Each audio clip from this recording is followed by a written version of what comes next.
Medina से दिलकशी हवा रही है,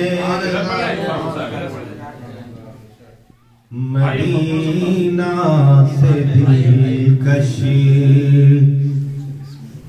हवा रही है, मदीना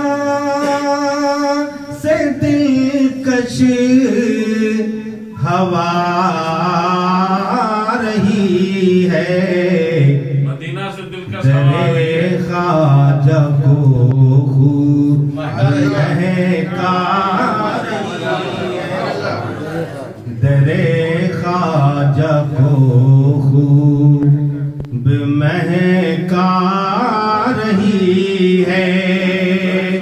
एक बार मचल के कह दीजिए सुभान अल्लाह। और ये शेर समाप्त करें, है अजमेर में भी मदीने का जलवा,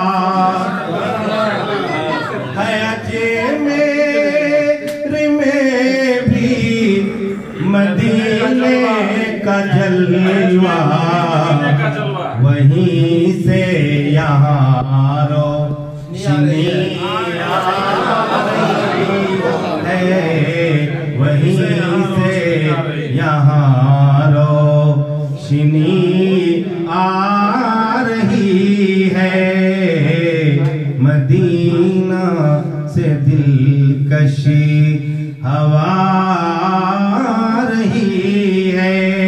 आइए इसी नातो मनकबत के वादी में मैं एक नए मद्दाह रसूल बुलबुले बाग मदीना जनाब इफ्तिखार आलम साहब को आपके रूबरू पेश करता हूँ और उनसे गुजारिश करता हूँ कि आप माइक पर तशरीफ लाएं और अपनी खूबसूरत अंदाज और खूबसूरत आवाज़ से हम तमाम सामईन को महसूस फरमाएं।